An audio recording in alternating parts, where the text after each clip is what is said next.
في قديم الزمان انتشر فيروسا أهلك البشرية، جعل البشرية بلا عقول. أصبح العالم من السطوع إلى الظلام، أصبح الليل كابوس والناس بلا عقول. وبين هؤلاء ظهر رجل ضحى بحياته كاملة من أجل أن يجد مصلا لهذا الفيروس الذي قضى على البشرية بأكملها. لم يتبقى إلا هو والقليل. فهل يا ترى سيجد مصلا لهذا الفيروس أم سيموت كالبقية؟ هذا كله سنعرفه في بداية هذا الفيلم، ولكن قبل أن نبدأ، شايك جاهز؟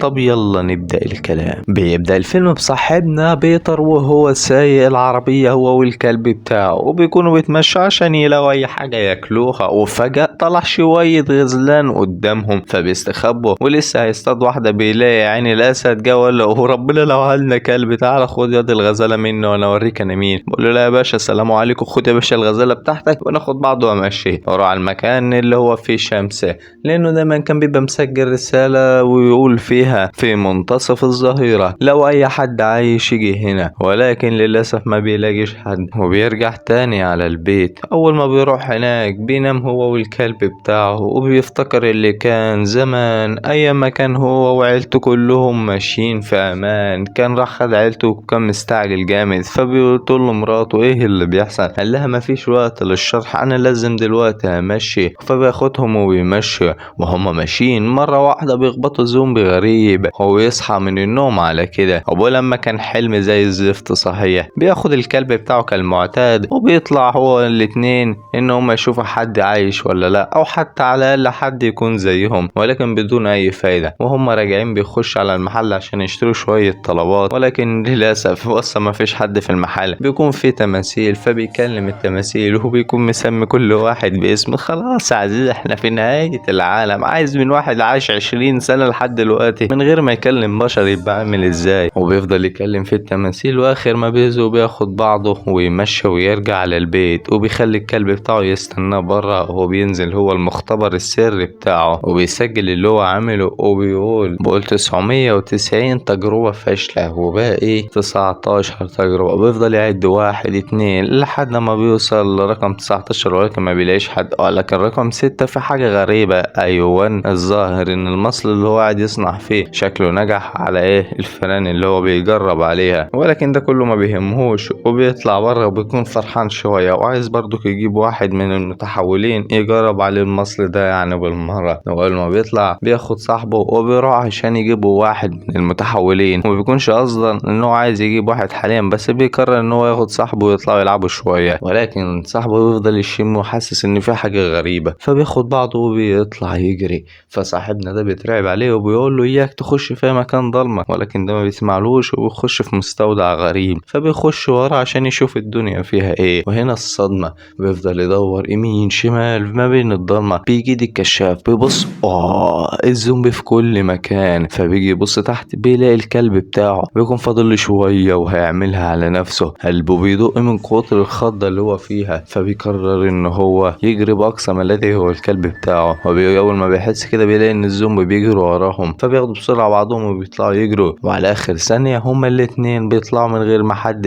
يتأذى فيهم. فبطلنا بياخد الكلب بتاعه وبيرجعوا على البيت. وبنعرف ان هما ما ينفعش يرجعوا بالليل، عشان لو رجعوا بالليل الزومبي هيتتبعوا اثارهم والريحة بتاعتهم. وبيكون بيرش شوية ملح بره عشان الحسن يعني وكده، عز وجل بهزر يعني عشان الزومبي ما حدش يتبع اثارهم. واول ما بيخشوا بياخد الكلب بتاعه دش وبيفضل يحميه، وبيكملوا نوم هما الاتنين. وبيفضل يفتكر اللي كان زمان لما ضاس الزومبي وكمل طريقه ونزلوا من العربية اللي هما فيها، ولقوا حجز كبير من الناس والشرطة واقفة في كل مكان. وما بيرضوش يدخلوا حد غير معاهم جهاز غريب بيكشفوا بيه. انت كنت عيان؟ لا مش هيدخلوك. ما كنتش عيان هياخدوك. ويفضلوا يعملوا كده. وبيجي الدور على صاحبنا بيتر، وبيخشوا الحمد لله هو وابنه ما كانش فيه اي حاجه، ولكن مراته هنا الصدمه طلع عندها الفيروس، وبتفضل تزعل لحد ما بيتر بيشوفها، ولكن ما بيرضوش يخلوه يجربوا تاني. فبيقول انا الملازم الاول، يسمعوا كله يعيد تاني الفحص عليها، وفعلا بيعيدوا وبتطلع ان هي سليمه ما فيهاش اي حاجه. وبياخدها وبيركبوها الطياره اللي هتطير، اما هو بيفضل واقف وبيقول لهم بصوا من الاخر كده انا هفضل هنا لان لازم اعالج البشريه من اللي هيحصل، لازم الاقي حل للي بيحصل ده. فبيودعهم وبيصحى من النوم على كده. ما نعرفش ايه اللي حصل بعد كده عزيزي المشاهد. بياخد بعضه وبينزل تحت على العينات، وبيفضل برضه يستكشف، وبيلاقي ان رقم 6 اتحسن وبقى حلو ورجع لطبيعته. فبيقرر النهارده انه يعمل فخ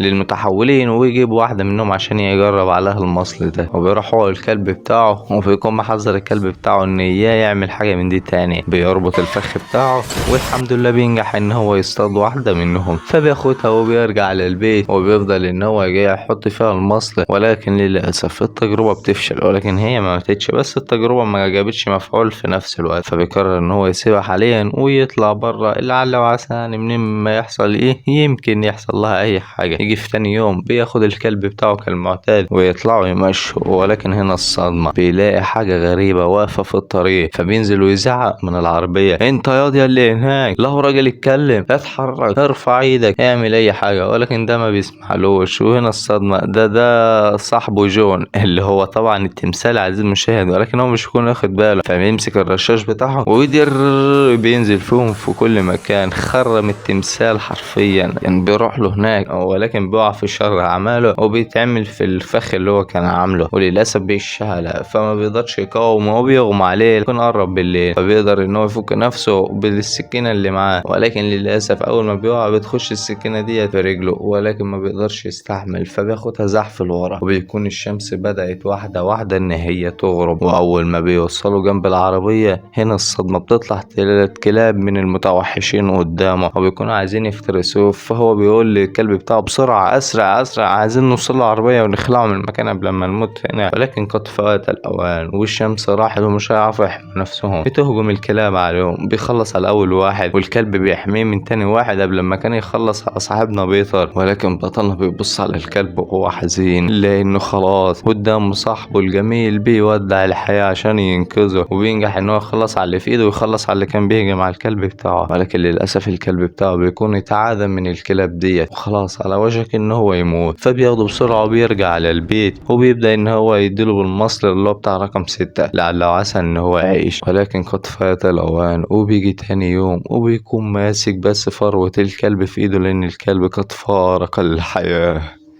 واول ما بيحصل كده بياخد بعضه، بياخد الكلب وبيمشي، وبيفضل يحفر وهو زعلان، ولكن ما بيتملكش نفسه. وبياخد العربية بتاعته وبيروح للكلاب، وبيفضل نازل دعك في الزوم يمين وشمال، مش همه اي حاجة. قد فارق الحياة كل من احبه، حتى الكلب اللي ساب لعيلته حتى دمر. مفيش حاجة حلوة في الدنيا ديت. بينزل تخبيط في الزومبي وهو مصمم ان هو يخلص على الكل ويخلص على نفسه. فلك ان تتخيل يا عزيزي المشاهد، عاش 30 سنة بيحاول ان هو يدور على اي حد يكلمه، بيحاول ان هو يلاقي مصلح، ولكن لا فايدة. لا حياة لمن تنادي، فكيف انادي والحياة تعطيني صفعة وراء صفعة. سأقتلكم جميعا، انتم الذي فعلتم هكذا. ولكن بيتقلب بالعربية من كثر اعداد الزومبي، وخلاص الزومبي خلاص قرب منه ويخلص عليه زي ما خد حبيبته من ايديه، لان ده هو ملك الزومبي اللي هنا بمعنى اصح. ولكن في عز ما هو خلاص بيغمى عليه ومش شايف حد، يجي حد وبينقذه، بياخده على البيت، وبيبدأ يفتكر اللي كان زمان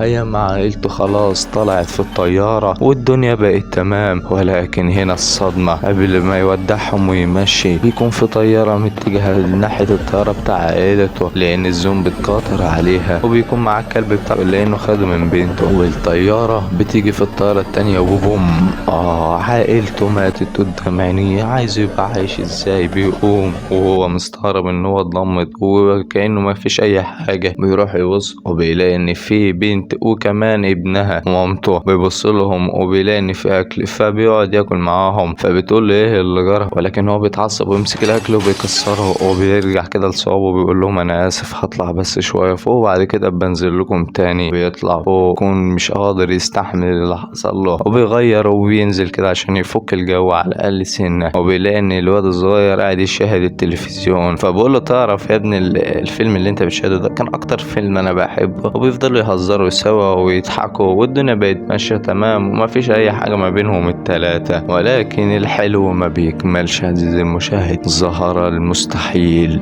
أعداد الزومبي بلا نهاية جايين عليهم. بطلنا أول ما بيشوف كده بيصطدم، لأن عارف إن هم جابوه هنا بالليل، ومعنى إن هم جابوه بالليل يعني هم اتبعوا أثره. فبيبقى مش عارف يعمل إيه، بيقول لهم استخبوا بسرعة. بيبدأ يفجر الديناميت اللي هو حاطه في كل مكان، يحصل انفجارات في كل مكان، دمار من كل مكان، ولكن ده كله بلا أي فايدة. ويدخل واحد من الزومبي وبيتقاتل هو بطلنا، بيمسك الرشاش وفي كل مكان في جسمه، ولكن بدون أي فايدة. مفيش أي حاجة بتأثر في الزومبي ده، لحد ما أخيرا بيلاقي هما فين مستخبين، وبيقول لهم اسكتوا لحد ما خلص عليه. بياخد السلاح وهي واحدة في التانية بينهيه، ولكن بيبص من الشباك بيلاقي ملك الزومبي بيبص له ويبتسم له، اللي هو خدت حبيبتي فأنا هاخد روحك النهاردة. وبيبدأ يهجم عليه، فبقول لهم بسرعة انزلوا عند المعمل، مفيش حل تاني غير كده. بيستخبوا في الإزاز اللي هو ضد الرصاص وأي حاجة. بيخش عليهم الزومبي، ولكن بيخش عليهم برضك ملك الزومبي بيفضل يخبط في اللي قدامه، اللي هو وسع على منك له. وبينزل هو تخبيط في الإزاز بذات نفسه، ينزل واحدة في التانية في التالتة، الإزاز على وشك إن هو يتدمر للنهاية. بيبص كده لحبيبته اللي هي ساعدته وقت ما كان تعبان، اللي هي مش حبيبته عن إن اللي هي إيه مامة الواد. فبيقول لها بصي انت الأمل الوحيد، أنا خلاص كان هنا وهي نهايتي، خدي. بيدي لها المصل من العينة اللي قدامها، لأنها الحمد لله نجحت وكده. هم لقوا مصل يقعدوا بيه المستنسخين العقولهم تاني. فبيدي لها المصل ويقول لها خش من هنا في مكان كبير هيتسع عليكم بين الاتنين. فبتقول له ولكن انت ليك مكان. قال لها مش هيسيبونا، لازم انا اضحي بحياتي عشان كل يعيش، هذه هي نهاية حياتي. وبيقفل عليهم وبيفضل يستنى مصيره، لانه مهما يفهم فيهم فهم مش هيفهموا. بياخد الديناميت وهي واحدة بتنفجر في كل مكان، ضحى بحياته عشان ينقذ الاتنين دولت ويعيشوا. وفي الصباح الباكر بنلاقي ان هي الام وابنها خلاص ماشوا، ومعاها الامل اللي هينقذ البشرية. بتروح في مكان تاني، بنعرف ان المكان ده في بشر زيها، وبتفتكر لما كانت دايما بتقول لصاحبنا بيتر يا ابني تعالى سيب المكان اللي انت فيه وخلينا نمشي من هنا. ولكن هو ما كانش بيرضى، خلاص يا عزيز فقد الامل في كل شيء، عائلته وحياته وكل حاجة اتدمرت، حتى الكلب مات وكمان عايز منه ايه. فعشان كده بقول لها بصي مهما تعملي خلاص ما عادش في بشر عايشين، ما عادش في اي حاجة عايشة، قد فقد الامل. ولكن معنى هذا كله قد ضحى بحياته من اجل ان ينقذ الجميع. تروح بالمصل لقائد الجيش وبتديهوله، فبيكون هنا عرفنا ان بدأت انقاذ العالم كله. ولكن هنا للأسف قد وصلنا لنهاية هذا الفيلم. ولكن لو استمتعت بهذا الفيلم لا تنسى اللايك والاشتراك والكومنت. يلا سلام.